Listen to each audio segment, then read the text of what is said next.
नमस्कार मंडळी, स्वागत आहे तुमचं आपली जुनी माती नवी पिढी या यूट्यूब चॅनेलवर. तुम्हाला तर माहीत आहे मी आलेली आहे बहिणीच्या घरी सुट्टीसाठी.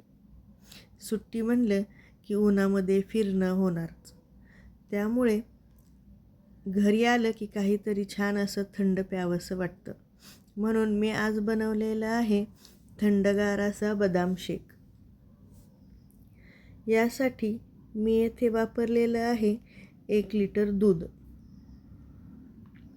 दूध आपल्याला चांगलं गरम करून घ्यायचं आहे. जाडबुडाचं पातेलं येथे मी ठेवलेलं आहे आणि मंद आचेवर याला गरम करून घ्यायचं आहे.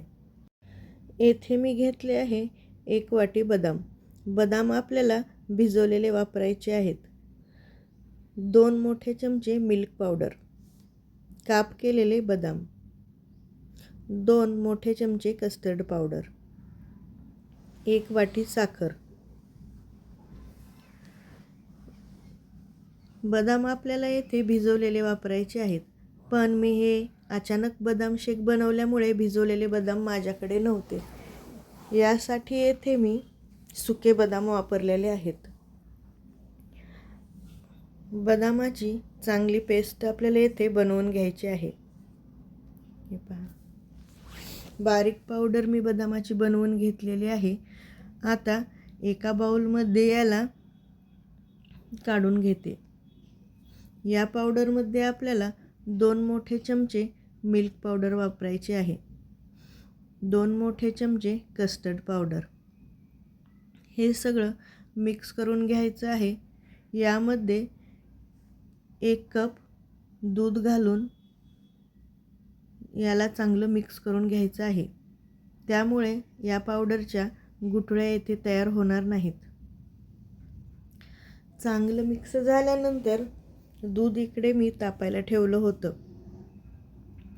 दुधाला चांगली उकळी आली की यामध्ये ही पावडर आपल्याला ओतून घ्यायची आहे आणि याला चांगलं ढवळून घ्यायचं आहे, जेणेकरून यामध्ये गुठळ्या तयार होणार नाहीत आणि दूधही आपलं पातेल्याला चिटकणार नाही. हे आता आपल्याला 7 ते 8 मिनटं असंच उकळायला ठेवायचं आहे. मंद आचेवर हे उकळून यामध्ये 1 वाटी साखर घालून घ्यायची आहे. आता दुधाला फक्त साखर विरघळेपर्यंतच गरम करा. याला घट्टपणाही चांगला आलेला आहे. या पद्धतीने आपलं मिल्कशेक येथे तयार झालेलं आहे. याला आता आपल्याला 3 ते 4 तास फ्रीजमध्ये ठेवायचं आहे. याला मी एका भांड्यामध्ये ओतून घेते. दूध आपलं येथे चांगलं थंड झाल्यानंतर हे आपण फ्रीजमध्ये ठेवून देणार आहोत, कारण गरम पदार्थ फ्रीजमध्ये ठेवायचे नसतात. रूम टेम्परेचरला आल्यानंतर याला फ्रीजमध्ये 3 तासासाठी ठेवून द्यायचं आहे. उन्हाळ्यामध्ये असे थंडगार पदार्थ प्यायला खूप छान वाटतं. बदाम शेक आपल्या येथे तयार झालेला आहे. 3 ते 4 तास याला मी फ्रीजमध्ये ठेवून घेतलं होतं. आता पिण्यासाठी हे रेडी झालेलं आहे. याला मी आता ग्लासमध्ये ओतून घेते. यामध्ये आपल्याला अगोदर बर्फ घालून घ्यायचा आहे. आम्हाला उन्हात फिरून आणि थंड पाणी पिऊन पिऊन सर्दी झाली होती, त्यामुळे बर्फ मी येथे वापरला नाही. बदाम शेकच फ्रीजमध्ये ठेवून थंडगार करून घेतलेला आहे. हे पहा, बदाम शेक आपल्या येथे तयार झालेला आहे. रंगही बदाम शेकला बदामामुळे अगदी छान आलेला आहे. ही वरतून आपल्याला काप केलेले बदाम घालून घ्यायचे आहेत.